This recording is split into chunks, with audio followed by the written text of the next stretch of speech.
안녕하세요. 카메오진 최정필 기자입니다. 포드가 랭글러 오버랜드가 아니라 뉴 포드 브롱코를 국내 공식 출시했습니다.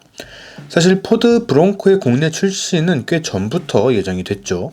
국내에서도 지난 2021년 12월에 미리 가격도 공개를 했고 일부 전시장에서는 사전 계약처럼 계약도 받았다고 합니다.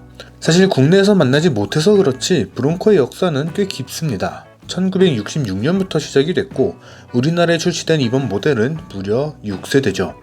시작 시기에 비해서 세대수가 좀 적은 것 같은데 라고 생각하셨다면 맞습니다. 1996년 5세대를 끝으로 무려 24년간의 공백기가 있었거든요.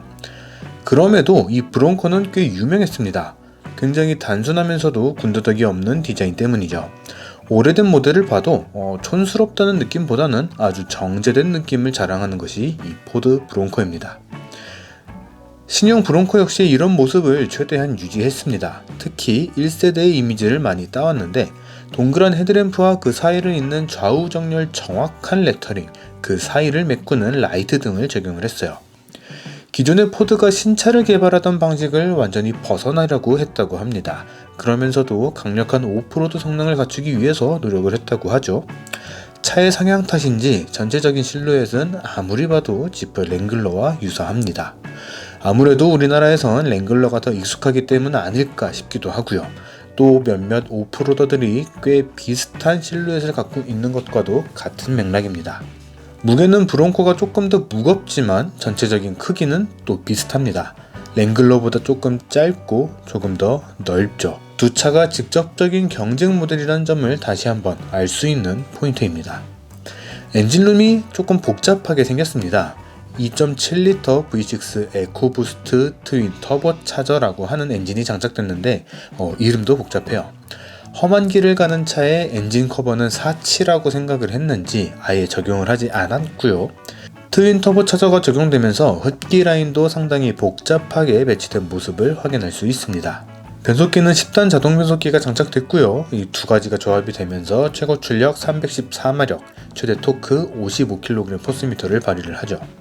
거기다가 4x4 오프로드 기능을 활용할 수 있는 고트 시스템을 통해 다양한 오프로드 상황에서도 안정적인 주행이 가능하다고 합니다. 미국 현지에서는 30인치부터 35인치 휠까지 장착이 된다 그러면서 이 오프로드 스펙을 정확하게 안 알려줬거든요. 이 홈페이지에 다 나와 있는데 이걸 굳이 이렇게 언급한 이유가 굉장히 깨름칙합니다. 국내에 출시되는 모델 같은 경우에는 18인치 휠이 장착이 되어 있고요. 타이어 같은 경우에는 올터레인 타이어입니다. 미국 본사 홈페이지에서 확인을 해보면은 기본인 17인치 휠을 기준으로 진입각 35.5도, 탈출각 29.7도라고 적혀 있는데 얘네 차를 안 타보고 파나요? 랭글러처럼 도어와 루프를 모두 분리할 수 있습니다. 랭글러와 차이가 있다면은 브롱코가 조금 더 쉽다는 점이죠. 사이드미러도 A플러 쪽에 자리했기 때문에 문을 분리해도 별도의 액세서리를 구매할 필요가 없고요.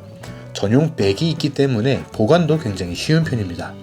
도어의 무게도 상당히 가벼워서 초심자들도 쉽게 분리를 할 수가 있는 구성입니다. 루프는 1열과 2열, 트렁크까지 3단으로 분리를 할 수가 있습니다. 1열은 또 운전석과 조수석으로 나뉘어져서 총 4단계로 분리를 할 수가 있죠. 전용 백에 보관을 하게 되면 트렁크에도 굉장히 알차게 들어간다고 합니다. 물론 이렇게 하면 다른 짐을 못 싣기 때문에 의미가 없어 보인다고 생각은 되는데 아예 작정하고 나사를 풀어야 하는 랭글러보다는 장점이라면 장점이겠네요.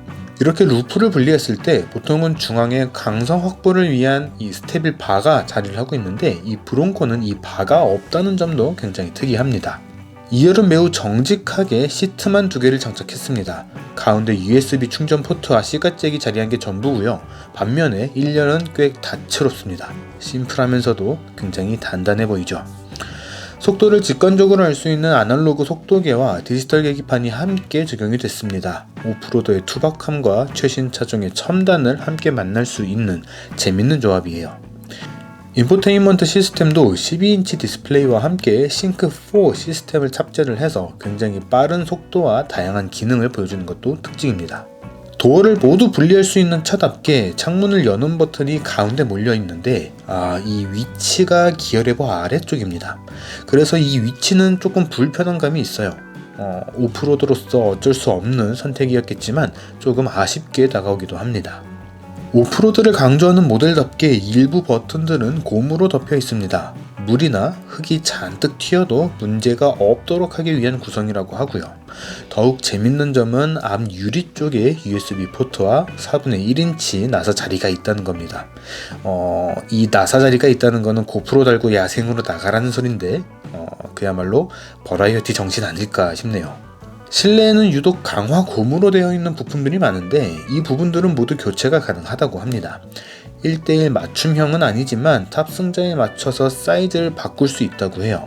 차의 특성상 차고 자체도 상당히 높고 오프로드를 들어가게 되면 많이 흔들리기 때문에 이런 부분들을 꼭 잡고 주행을 해야 되는 상황이 올 수가 있는데 이런 부분들은 탑승자에 맞춰서 교체를 하는 것이 더 편하게 사용을 할 수가 있는 포인트가 되지 않을까 싶습니다. 국내 판매 가격은 6,900만원으로 책정이 됐죠. 거의 2달 반, 3달 전에 가격을 공지를 했기 때문에 가격 대비 상품성이 관건 아니었을까 싶습니다. 브론코의 여러 트림 중에서도 아우터뱅크 스트림을 선택한 이유로 오프로드를 아무리 좋아하는 사람들도 대부분은 올로드 환경에서 주행을 한다라는 점을 들었던 만큼 국내에서 어떤 반응을 보일지 그리고 글로벌 시장에서는 이 차의 인기가 엄청나거든요. 국내에는 얼마나 들여올지 좀 지켜봐야 될 것 같습니다. 자, 이번 영상은 여기까지고요. 지금까지 카메가진 최정필 기자였습니다. 구독과 좋아요, 알람 설정까지 부탁드리고요. 저희는 다음에 뵙겠습니다.